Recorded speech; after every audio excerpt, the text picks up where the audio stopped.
नमस्कार मित्रांनो, स्वागत आहे तुमचं आणखीन एका रोचक गोष्टीमध्ये. मला आशा आहे की ही गोष्ट तुम्हाला नक्कीच आवडेल.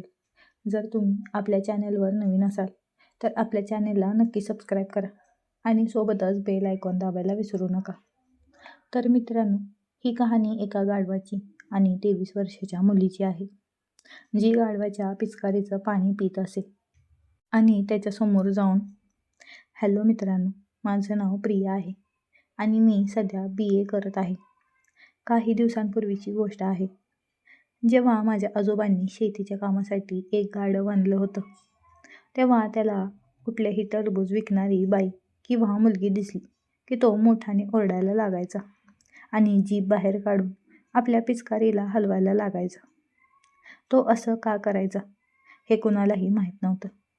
मग आजोबांनी त्या गाढवाला एका साधूबाबांकडे नेलं. साधूबाबा म्हणाले, हे गाढव तुला कोणी दिलं होतं? त्यावर आजोबा म्हणाले, हे जंगलात फिरत होतं. मी आसपास पाहिलं पण तिथे कोणीच नव्हतं. म्हणून मी विचार केला की हे गाढव मीच घरी घेऊन जावं. पण तेव्हापासून हे सतत ओरडते आणि विचित्र वागू लागतंय, आजोबा म्हणाले. त्यावर साधूबाबा म्हणाले, या गाढवाला शाप मिळालेला आहे. आजोबांनी विचारलं, कसला शाप बाबा? तेव्हा साधूबाबा म्हणाले, हे गाढव जेव्हा जेव्हा कुठल्या जाडसर टरबूजवालीला पाहिलं तेव्हा ते असेच वागणार. आजोबांनी चिंतेने विचारलं, बाबा यावर काही उपाय आहे का? साधूबाबा म्हणाले, हे गाढव साधंसुधं गाढव नाही, तर प्रत्यक्षात एक पुरुष आहे. या माणसाने कधी काळी एका जणाला मजा करताना पाहिलं होतं. मग बाबांनी सांगायला सुरुवात केली, आजपासून 300 वर्षापूर्वी जवळच्या गावात एक अतिशय सुंदर हवेली होती. त्या काळात राजाने ती हवेली आपल्या पत्नीसाठी बांधली होती. एकदा किल्ल्यावर हल्ला झाला आणि त्या हल्ल्यात राजाचा मृत्यू झाला. त्याचवेळी राजाचा जीव तिथेच भटकत राहिला. बाबा म्हणाले, बऱ्याच लोकांचं म्हणणं आहे की जो कोणी त्या हवेलीमध्ये जातो तो एखाद्या प्राण्याच्या रूपात बदलतो. बाबांनी सांगितलं, बाबा याचा काही उपाय असावा? बाबा म्हणाले, याच्या पुढं एक टरबूजवालीला उभी करावी लागेल. जेव्हा हा गाढव तिचे टरबूज पाहून आपली पिचकारी हलवतो तेव्हा काहीतरी होईल. तेव्हा त्याच्या आत्म्याला शांती मिळते. कारण मित्रांनो, त्या राजाच्या आत्म्याला तर तरुण मुलीच्या सोबत गपागप करणं खूपच आवडायचं.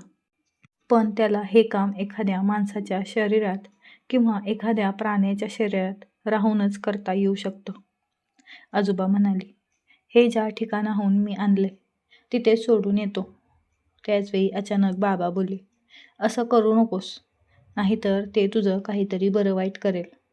आजोबा म्हणाले, बाबा तर मग आपणच काहीतरी उपाय सांगा. बाबाजी म्हणाले, याच्या पुढे एक तरुण मुलगी झुकून उभी राहिली पाहिजे. त्या मुलीला याचं पाणी प्यायला लागेल. जेव्हा ती मुलगी त्या गाढवाच्या पिचकारीचं पाणी पिऊन टाकेल तर तो राजा त्याचं शरीर सोडून देईल. मित्रांनो, जशी रात्र झाली गाढवाने परत तोच खेळ सुरू केला. मी विचार केला, का नाही मीच त्याच्यासमोर झुकून उभी राहू?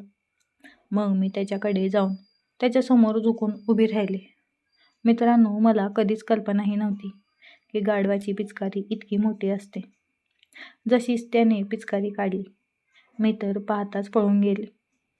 जर मी तिथे थांबले असते तर त्याने माझं शटर तोडूनच टाकलं असतं. असंही दुकान लहान आहे, मी त्यात इतकं मोठं सामान ठेवू शकत नाही.